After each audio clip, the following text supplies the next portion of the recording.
आदाब नाजरीन, मैं सन्नम एजाज और आप देख रहे हैं ग्राउंड रिपोर्ट। श्रीनगर से लेके दुनिया भर के बड़ी खबरों पर हमारी पहली नज़र। लेकिन सबसे पहले बड़ी खबर करें तो दिल्ली से खबर आ रही है कि कोई तजुर्बा हुआ है इस कोविड के ख़िलाफ़। ये तजुर्बा क्या है, इसकी पूरी तफसील हम आपको रात 9:30 बजे बताएंगे। लेकिन उससे पहले आपको बताएं कि कश्मीर और वादी कश्मीर के साथ साथ दुनिया भर में कोविड का नाम रुकने का नाम नहीं ले रहा है। और कोविड जहां मुल्क में 50,000 की तादाद के ज़्यादा पिछले 24 घंटों में केसेस पॉजिटिव आए हैं, वहीं कश्मीर में भी कुछ नहीं है। और आज एक बार फिर सुबह की शुरुआत मौत की खबर से, कोविड की मौत की खबर से हुई है। और आज सुबह सबसे पहले खबर यही आई कि मलकनाग अनंतनाग की एक खातून जिसकी उम्र लगभग 50-55 साल बताई गई, कोविड की 65 साल की बताई गई, कोविड की लड़ाई लड़ते लड़ते ज़िंदगी की जंग हार बैठी। और इससे फ़ौरन बाद खबर आई कि जम्मू में JMC जम्मू में जम्मू कश्मीर पुलिस का एक सब इंस्पेक्टर भी कोविड की लड़ाई हार चुका है। और इधर कश्मीर से खबर यह भी आई कि कश्मीर के श्रीनगर के नज़दीक इलाका सदरबल में भी एक 75 साल बुजुर्ग कोविड की लड़ाई हार चुका है। जबकि महाराजगंज के हवाले से खबर आई कि महाराजगंज श्रीनगर में 65 साल के एक शख्स कोविड का शिकार हुआ है। और ख़बरें इसी तरह से ये भी आती गई कि वादी कश्मीर के हर तरफ से कोविड की इस लड़ाई में हालात अभी भी कशीदा ही है। लेकिन इसका मुकाबला सरकार ने लॉकडाउन से किया। और आज लॉकडाउन का दूसरा दिन श्रीनगर से लेकर वादी कश्मीर के मुख्तलिफ इलाकों में आज लॉकडाउन सख्ती से अमलाया गया था। और इस सख्ती से अमलाए जाने के दौरान सड़कों पर सिर्फ वही तादाद थी जो सरकारी तौर पर जिन्हें पासेज रखे गए थे। लेकिन कुछ जगहों पे मनचले भी थे, कुछ जगहों पे बिना डर वाले लोग भी थे, और कुछ जगहों पे गाड़ियां भी निकली थी। कल जिस तरह का लॉकडाउन था, कल जिस तरह सरकार ने लॉकडाउन को इम्प्लीमेंट किया था, आज वो सब कुछ लॉकडाउन में नज़र नहीं आ रहा था। शायद एक ही दिन सरकार लॉकडाउन का तेज़ी बर्दाश्त कर सकी। और आज बड़ी ढीली सरकार दिखाई देती। लॉ इन्फोर्सिंग एजेंसीज और ख़ास तौर पे पुलिस डिपार्टमेंट जो ग्राउंड पर रहती है वो आज बहुत कमज़ोर दिख रही थी। और किसी से न पूछा जा रहा था, न किसी को रोका जा रहा था, जो भी निकला था घर से चला जा रहा था। और जहाँ ये इदारे सड़क पे खड़ा तो थे, लेकिन सिर्फ सड़क पे तमाशा देख रहे थे। और इसी तमाशे की झलक आपको श्रीनगर की सबसे पहले हम दिखाते हैं। श्रीनगर में क्या थी आज लॉकडाउन की सूरत-ए-हाल।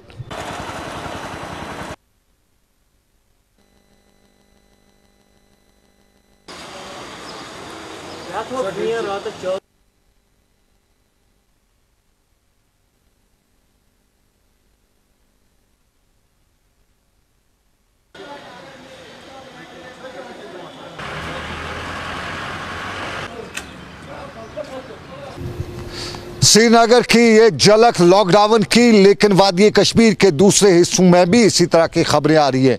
बांडीपोरा में जहां परसों बताया गया था कि कुछ राहत होगी, खबरें हैं कि वहां सख्ती से अमलाया जा रहा है। गांदरबल में भी बड़ी सख्ती है। लेकिन बारामूला में कुछ इलाकों में सख्ती और कुछ इलाकों में नरमी।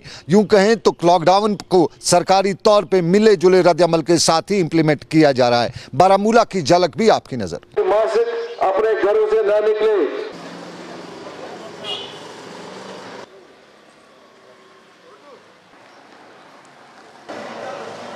Patang hutang waktu akhir.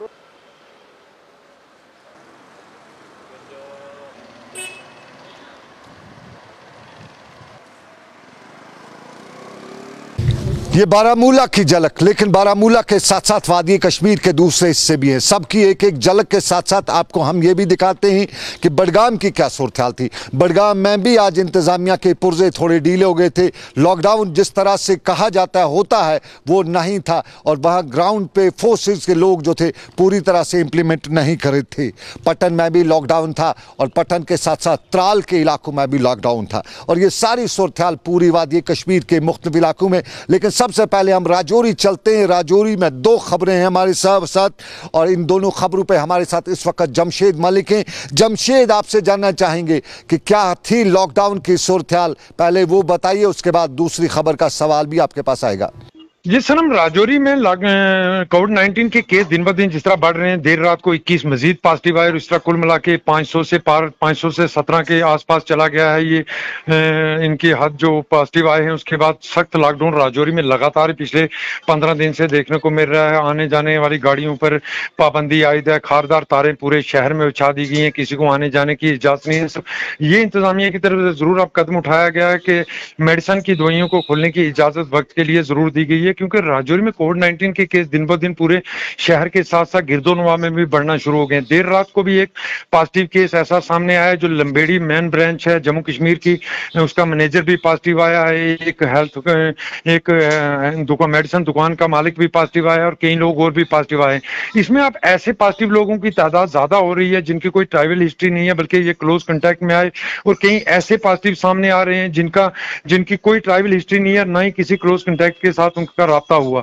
उसके बावजूद भी ऐसे लोगों के पॉजिटिव आने का सिलसिला भी लगातार जारी है। और सबसे बड़ी बात यह है कि इंतजामिया की तरफ से अब जिला में टेस्ट की जो स्पीड थी वो बहुत ज्यादा बढ़ा दी गई है, और आज जो टारगेट रखा है इंतजामिया की तरफ से 1500 लोगों का आज सैंपल लिया जाएगा टेस्ट के लिए। अगर पुंछ की बात करें तो पुंछ के हालात राजौरी से बहुत ज्यादा बेहतर हैं, क्योंकि वहां इस वक्त अगर एक्टिव केसों की तादाद करें तो 30 के आसपास सिर्फ एक्टिव केस हैं, और कोई भी कम्युनिटी से कोई भी केस सामने नहीं आया। इसके चलते इंतजामिया की तरफ से जरूर अब थोड़ी सी पाबंदियां वहां भी दोबारा कर दी गई हैं। यहाँ सुबह 8 बजे से लेकर 3 बजे तक दुकानों को खुलने की इजाजत है, उसके बाद बंद कर दी जाती है। दूसरी तरफ पुंछ इंतजामिया ने राजौरी के लोगों को पुंछ में दाखिले पर पूरी तरह पाबंदी आयद कर दी गई है, और इस वक्त पुंछ में आप देखें जाए तो पुलिस वालों के सिर्फ टेस्ट किए जाने का सिलसिला जारी है, और दुकानदारों के साथ साथ अब ट्रक ड्राइवर या दूसरे ड्राइवरों के टेस्ट करने का सिलसिला भी शुरू कर दिया गया है। जी चलिए जमशेद, अब मुझे बताइए, अस्पताल की खबर आपने की है, ये खबर क्या है, हमें थोड़ी तफसील बताइए, किस तरह के वाकयात पेश आए हैं। जी सर, मेडिकल कॉलेज राजौरी जो 2014 में इसके अंदर एक लिफ्ट लगाई गई थी, क्योंकि 5 मंजिला इमारत है, 5 मंजिला इमारत के लिए ऊपर नीचे आने जाने में मरीजों को काफी परेशानियों का सामना होता था। उसको देखते हुए 2014 में 4 फरवरी 2014 को उस वक्त के वजीर सेहत ने इसका इफ्ताह किया था। सिर्फ उसी 4 दिन जो 4 फरवरी को इस लिफ्ट पे अप डाउन किया गया, उसके बाद ये लिफ्ट आज तक बंद पड़ी हुई है। इसमें जंग लग चुका है और पूरी तरह ये अब खराब हो चुकी है, जो पिछले 6 सालों से पूरी तरह बंद पड़ी है। इससे लोगों को कोई फायदा नहीं मिल पा रहा है, क्योंकि मेडिकल कॉलेज राजौरी में इसके अलावा भी अगर देखा जाए सिटी स्कैन मशीन है जो पिछले काफी अरसा से खराब पड़ी हुई है, जो ठीक नहीं हो पाई। आज भी लोगों को सिटी स्कैन के लिए जम्मू जाना पड़ता है। हालांकि प्राइवेट जो बाहर चल रही है मशीनें वो ठीक है, मगर मेडिकल कॉलेज राजौरी की जो मशीन है इसके रिपेयरिंग पे इतना पैसा निकाला जा चुका है कि मशीन की कीमत से वो ज्यादा बन चुका है, मगर उसके बावजूद भी आज तक वो सिटी स्कैन मशीन नहीं चल पाई। इसी तरह अगर लिफ्ट की बात करें, लिफ्ट 2014 4 फरवरी के बाद आज तक कभी वो दोबारा नहीं चल पाई, क्योंकि इससे लोगों को आज तक कोई फायदा नहीं हुआ। इस 5 मंजिला इमारत में बुजुर्ग लोग भी बीमार आते हैं, हर तरह के लोग बीमार आते हैं, चाहे एक्सीडेंटल केस होते हों कि दूसरी तरफ अगर जख्मी होते हैं लाइन ऑफ कंट्रोल पर, उन लोगों को लाया जाता है और इनको ऊपर नीचे करने के लिए फिर वही सीढ़ियों का इस्तेमाल किया जाता है, क्योंकि इसकी लिफ्ट 2014 के बाद आज तक कभी नहीं चल पाई। जी चलिए, इंतजामिया से आपने कोई बात की, इस हवाले से क्या कहती है इंतजामिया? जी, मेडिकल कॉलेज इंतजामिया से हमारी इस हवाले से बात हुई तो उनका ये कहना है कि लिफ्ट का जहां तक ताल्लुक है, इसके मुतालिक अब दोबारा एक बार लिखा गया है हायर अथॉरिटी को, क्योंकि इस लिफ्ट के मुतालिक जिस तरह पहले भी कहा गया कि इससे पहले भी लिखा गया था मगर इस पे ध्यान नहीं दिया गया, मगर अब दोबारा कहा गया है और जल्द उम्मीद है कि इस पे दोबारा काम होगा। दूसरी तरफ सिटी स्कैन पे इनका ये कहना है कि सिटी स्कैन मशीन पे बार बार ठीक करवाने के बावजूद ये खराब होती रही। जो जिस कंपनी के पास इसका पहला कॉन्ट्रैक्ट था उस कंपनी ने छोड़ दिया और दूसरी कंपनी के पास कॉन्ट्रैक्ट चला गया। जो दूसरी कंपनी आई उसने उसके पुर्जे निकाल के वो साथ ले गई रिपेयर करने के लिए, मगर वो कंपनी ने पुर्जे ही नहीं वापस लाए, जिस कारण ये सिटी स्कैन मशीन भी आज हमारी डिफंक्ट पड़ी हुई है और ये दूसरी तरफ लिफ्ट भी हमारी आज डिफंक्ट पड़ी हुई है। इस तरह अगर ये कहें कि मेडिकल कॉलेज राजौरी में जो सहूलियात मिलनी चाहिए थी लोगों को वो इस वजह से नहीं मिल पा रही, क्योंकि इस पे जो बुनियादी सहूलियात थी उनकी अभी भी अदम दस्तयाबी है। जी बहुत शुक्रिया जमशेद मलिक पूरी जानकारी के लिए। जमशेद जानकारी बता रहे थे और अस्पताल के हवाले से बता रहे थे कि कई साल पहले अस्पताल को लिफ्ट लगाई गई, लेकिन लिफ्ट सिर्फ एक दिन चली, उसके बाद उसको रब्बा लिफ्ट करा दे का नहीं फकरा दुरुस्त होना साबित हो रहा है। लिफ्ट चल नहीं रही है, लोग किस तरह से परेशान हैं, अस्पताल में किस तरह इंतजामिया काम करिए, ये जमशेद मलिक आप हमें बता रहे थे। लेकिन हम चलें तो आगे चलें और चलते हैं अनंतनाग। फिदा हुसैन मेरे साथ मौजूद हैं। अनंतनाग जम्मू कश्मीर का वो पड़ाव है जहाँ पे गैर रियासती मजदूर या गैर रियासती जो भी शख्सात है पहले वहाँ पहुँचते। और अनंतनाग में क्या सूरत हाल थी, क्या गैर रियासती मजदूर आज भी आ रहे थे? फिदा हुसैन के पास चलते हैं। फिदा, बताइए तफसील से क्या ज़मीनी सूरत हाल थी अनंतनाग की? कि सनम, मैं आपको बता दूं कि अगर हम लॉकडाउन की बात करेंगे, क्योंकि लॉकडाउन को फिर से इम्पोज किया गया, हालांकि अगर हम जनूबी कश्मीर की बात करेंगे, जनूबी कश्मीर में भी लॉकडाउन का असर जो है साफ तौर पे सड़कों पर आज भी नजर आ रहा था। जुमा के पेश नजर भी आज जहां लोग जो है जो नमाज जुमा के लिए मस्जिदों में जमा होते थे और भारी भीड़ भी होती थी, लेकिन अक्सर आज हमने फिर से देखा कि बहुत सारे ऐसे जहाँ पे जुमा होना था, जहाँ पे जुमा होता था, वहां पे भीड़ कम ही थी। लेकिन कहीं ना कहीं पे आम लोग भी जो है वो इस लॉकडाउन का सपोर्ट करते हुए नजर आ रहे हैं।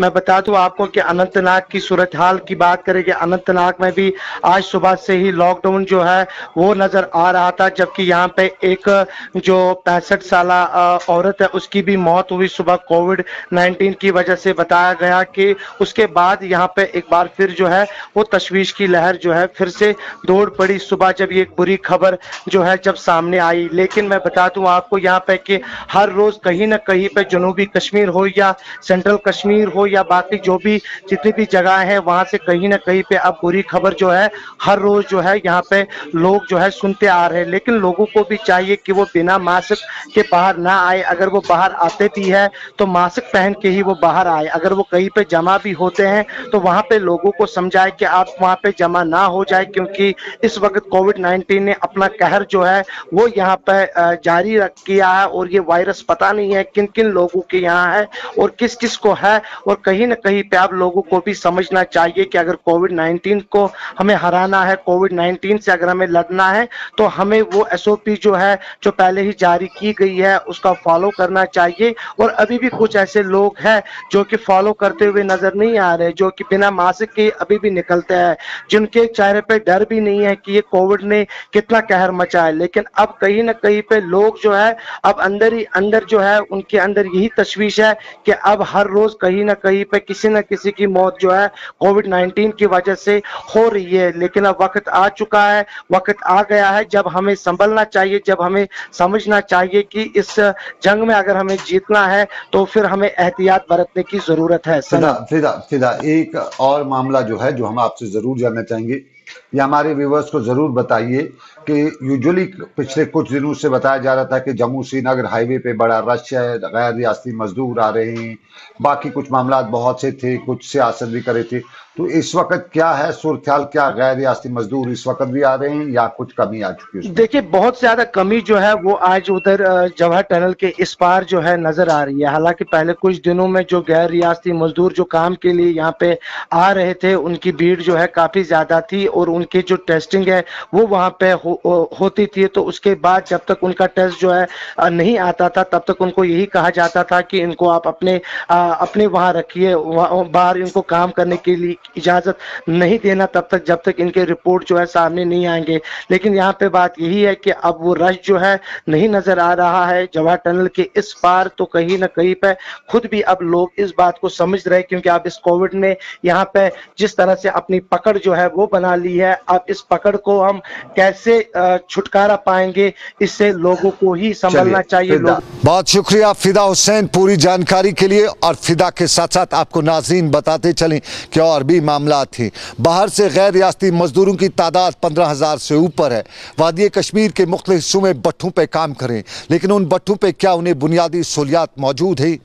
वज़ीर-ए-आज़म ने स्वच्छ भारत अभियान का ख्वाब भी देखा, ऐलान भी किया, और स्वच्छ भारत में कहा गया कि हर घर को वाशरूम मिलेगा, बाथरूम मिलेगा। लेकिन ये भट्ठा मजदूर जो आते हैं, क्या इन भट्ठों पे इन्हें वो फैसिलिटीज़ हैं, इन्हें वाशरूम फैसिलिटीज़ हैं? कायदे और कानून पोल्यूशन डिपार्टमेंट के मुताबिक हर भट्ठे पे इनके लिए बाज़ाब्ता तौर पे टॉयलेट फैसिलिटी होनी चाहिए। लेकिन जब हमने मुख्तलिफ टॉयलेट इन इलाकों का दौरा किया, इन भट्ठों पे गए, तो हमें यही मालूम हुआ कि ये खेत खलियान में ही हाजत बशरी के लिए जाते हैं। यानी स्वच्छ भारत अभियान जो वज़ीर-ए-आज़म की, उसकी खुल्लम खुला दजियाँ बड़गाम में उड़ाई जाती हैं। और किसी भी भट्ठे पर कहीं पर भी इन मजदूरों की जो बड़ी तादाद है, औसतन एक भट्ठे पर 100 के करीब मजदूर है, उनके लिए वाशरूम फैसिलिटी नहीं है, हाजत बशरी की फैसिलिटीज़ नहीं है।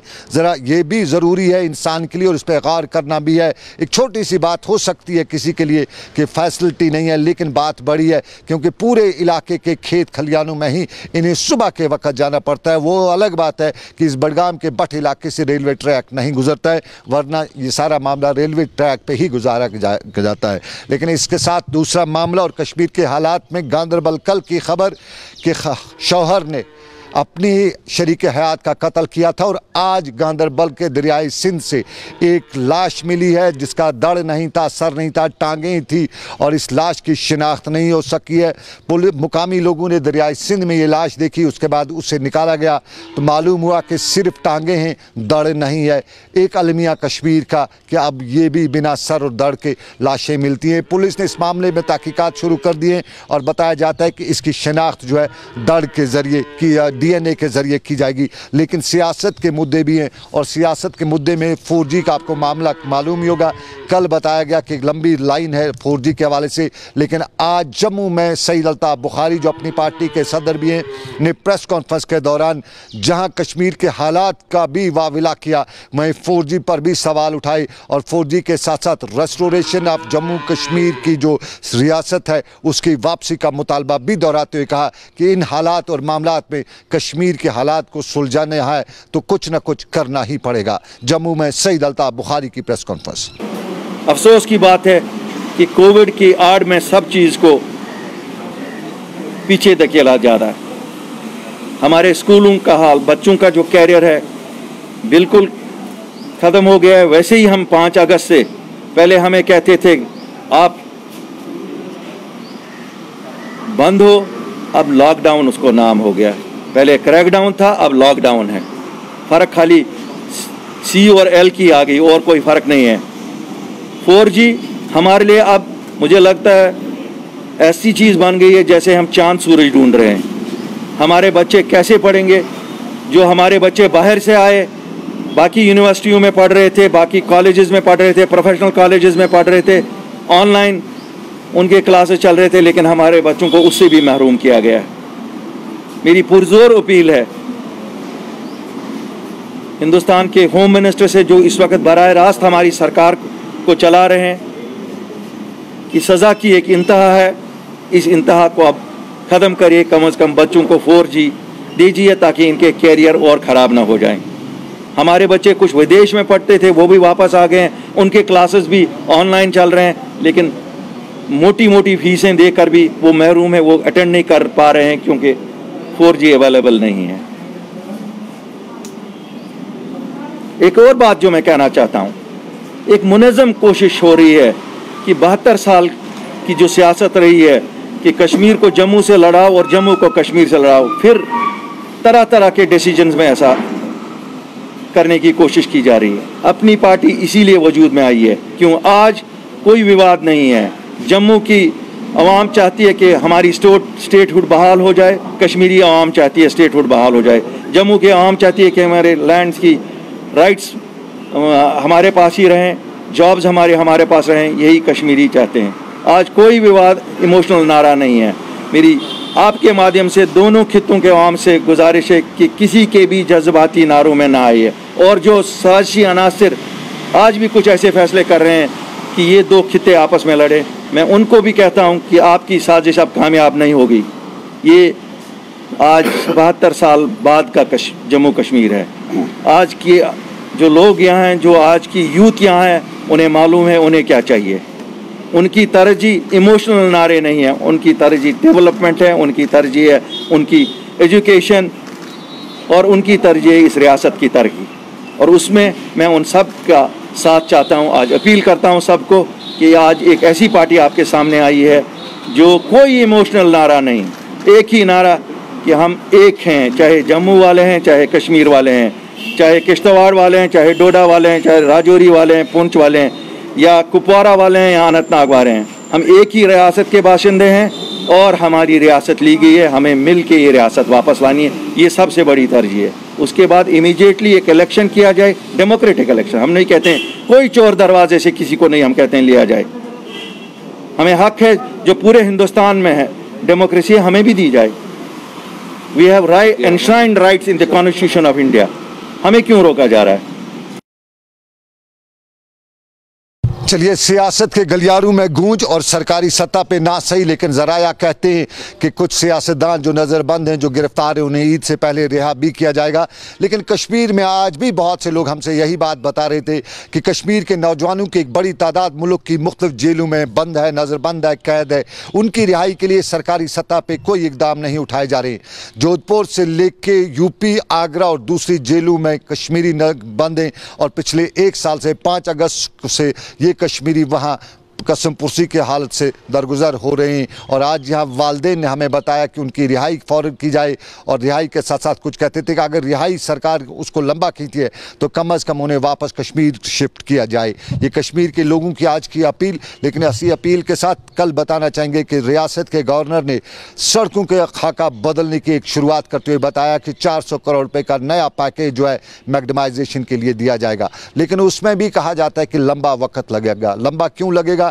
अगस्त 10 तारीख तक उसका डीपीआर वगैरह बनेगा, और अगस्त के बाद जब डीपीआर में बन के पास होगा तो टेंडर्स वगैरह होंगे, और टेंडर होते होते बताया जाता है कि सितंबर अक्टूबर के तक पहुंच जाएगा। और सितंबर अक्टूबर में कश्मीर में सड़कों पर मैग्डमाइज हो ही नहीं सकता है, क्योंकि टेम्परेचर उस तरह का होता है कि कश्मीर की सड़कें रो सकती हैं, लेकिन टेम्परेचर कम होने की वजह से उन पर तारकोल नहीं डाला जा सकता है। तो कश्मीर में मैग्डमाइज नहीं होगा। हो सकता है कि जम्मू में हो जाए, और जम्मू में होता भी है। लेकिन कश्मीर के लोग आज भी यही पूछ रहे थे कि सड़कों की खस्ता हाली कब ठीक की जाएगी। और इसी मुद्दे को लेकर पुलवामा में भी आज लोगों ने मुजाहरा किया। वो इन पुलवामा के लोगों ने आज एहतजाजी मुजाहरा करते हुए सड़कों की खस्ताहाली का रोना रोते हुए बताया कि इंतज़ामिया के दावे नारे सब कुछ तो अपनी जगह पे, लेकिन ज़मीनी सूरत बदली नहीं गई है। वो इन पंपोर के लोग क्या कह रहे थे?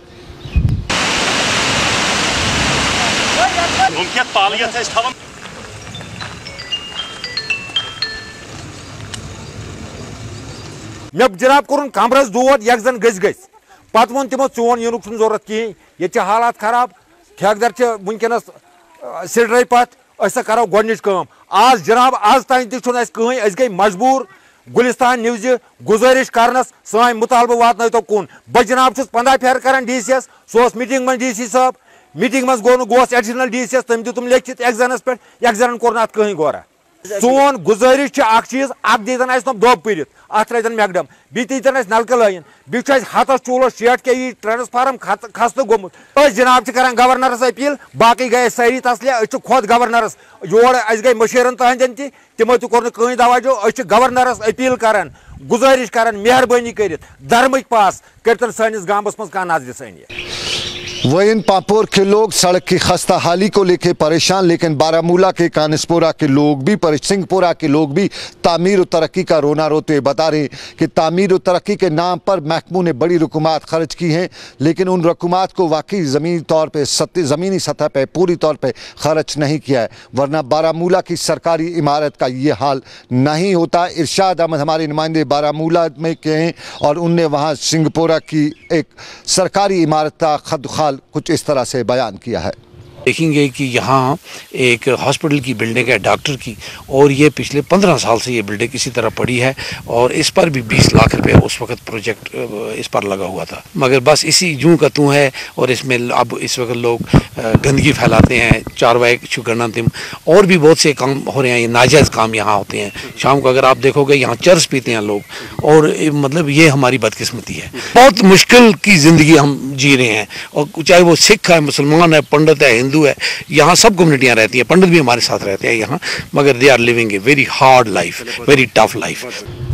चलिए, ये सिंहपुरा बारामूला की खबर। लेकिन आरीगाम बडगाम में भी तामीर और तरक्की का न होने पर अवामी हल्के रो रहे हैं, और आरीगाम बडगाम में बताया जाता है कि पिछली सरकार ने वहाँ पे वूल पार्क बनाने का ऐलान किया था। उसके लिए बाज़ाब्ता तौर पे ज़मीन को भी निशानदेही की गई, ज़मीन की निशानदेही करते करते रकूमात भी वागुजार की गई, लेकिन उसके बाद काम ऐसे ठप हुआ जैसे गधे के सर से सींग। और मुकामी लोग आज भी इस सारे को लेकर परेशान हैं, और सरकार तक ये बात पहुँचाते हैं कि अगर यहाँ पर इस पर काम लग जाता है तो न सिर्फ इलाके के लोगों को रोजगार मिलेगा, बल्कि कई लोग नौकरियां भी इस कारखाने से, इस सरकारी दफ्तर से हासिल कर सकते हैं, और इसकी फौरी इस पे काम लगाने की मांग भी की जा रही थी।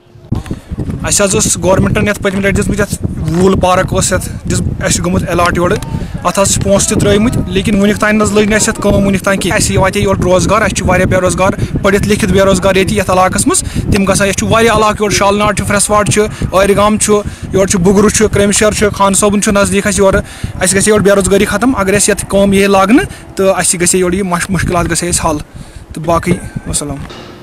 चलिए ये तामीर और तरक्की के मामलात में लेकिन पानी की किल्लत बराबर महसूस की जा रही है। वादी कश्मीर के हर तरफ से हाहाकार मची हुई है, पानी की किल्लत है।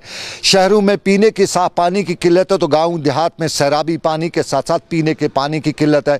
सैराबी पानी के हवाले से मुकामी लोगों का इल्ज़ाम है कि जब जल शक्ति अभियान यानी PHE डिपार्टमेंट को नहरों की मरम्मत करनी थी तब नहीं की, और इस वक्त जब पानी की ज़रूरत है तभी नहरों पर काम लगा दिया है, और काम लगाते हुए पानी सिंचाई का पानी उनसे नहीं गुजारा जा सकता है, और यूँ सैराबी पानी की किल्लत है। और पीने के पानी की किल्लत का बयान करते हुए यही बताया जाता है कि लाखों करोड़ों रुपए तो बाकी मामलात में खर्च किए जाते हैं, लेकिन कहीं एक पाइप टूटी है, कहीं एक नल फूटा है तो उस नल की टूटे नल और फूटे नलके को जोड़ने के लिए या उसको रिपेयर करने के लिए महकमा कहीं नज़र नहीं आ रहा है। और यही वजह है कि वादी कश्मीर में पानी की किल्लत है। और लोग आज ये भी बता रहे थे कि जिस तरह से इस वक्त सरकार काम कर रही है वो सरकार का काम जो है वो आवाम के तय बिल्कुल फिट नहीं हो रहा है, क्योंकि यहाँ कहीं पे भी जवाबदेही नहीं है। लोग मुजाहरा करते हैं, लोग बातें पहुँचाते हैं, लेकिन मुजाहरा करने के लिए नारेबाजी करने के बावजूद भी कोई भी महकमा हरकत में नहीं आता है। और PHE महकमे के हवाले से यही बताया जाता है कि कुछ भी करें लेकिन उनके कानून पे जूं नहीं रेंगती है। और यही वजह कि कहीं पे भी PHE डिपार्टमेंट लोगों को न पानी पहुँचा सकता है, न सैराबी पानी की उनके लिए कोई वसाइल पैदा कर सकता है। और ये पीने की पानी की बात, लेकिन होमगार्ड भी आज प्रोटेस्ट पे थे। रामबन में आज होमगार्ड से वाबस्ता लोगों ने मुजाहरा करते हुए बताया कि मरकजी रियासती सरकार को इस वक्त होमगार्ड के रिलेटेड जो मरकजी जो कोर्ट का जो हुक्मनामा है, मुअज़्ज़ज़ अदालत का हुक्मनामा है, उस अदालती अहकामात को ज़मीनी सतह पर सादर किया जाना चाहिए। हमारी कुछ प्रॉब्लम है, जैसे हमारी जो ड्यूटी है, ड्यूटी 9 दिन की है, जबकि दूसरी जो हमारी स्टेट है UT है उसमें पूरे 30 दिन दिए जाते हैं। तो हमारे से हम सरकार से यही रिक्वेस्ट करते हैं कि हमारे 30 दिन रेगुलर ड्यूटी होनी चाहिए। तो इसलिए ये भी हम सरकार से रिक्वेस्ट करते हैं कि हम इस 2700 में अपना पेट नहीं पाल सकते हैं। तो इसके बाद जो सुप्रीम कोर्ट की जजमेंट थी 2015 की, उन्होंने बोला था कि जो कांस्टेबल की पे जो है हमको मिलनी चाहिए, लेकिन यहाँ पर कांस्टेबल की पे तो कहाँ, जो दूसरे UT में वो भी नहीं हमें मिला। तो इसके बाद सर ड्यूटी हम जैसे हमारे कोई भी रेस्क्यू ऑपरेशन है, अमरनाथ ड्यूटी है, हज यात्रा है, नाइट पेट्रोलिंग है, डे पेट्रोलिंग है, कोई एक्सीडेंट हो जाता है, ये पहाड़ी हमारा एरिया है, यहाँ पर और कोई डेड बॉडी है उसको उठाना है, कोई दरिया में डूब गया उसको निकालना है, ये सारी ड्यूटी हम करते हैं। चलिए ये होमगार्ड्स की बात, रामबन में मुजाहरा, बात अरबाब इक़दार तक पहुंचाने की, लेकिन और भी मुद्दे हैं, उन्हीं मुद्दों पे हम चलेंगे। लेकिन फ़िलहाल ग्राउंड रिपोर्ट से मुझे दीजिए इजाज़त, ऊपर वाले की मर्ज़ी, फिर करेंगे आपसे मुलाकात। ग्राउंड रिपोर्ट आप तक पहुंचाने मेरे साथ ताउन किया समीर वानी ने। आप रखिए अपना ख्याल, अल्लाह हाफिज़।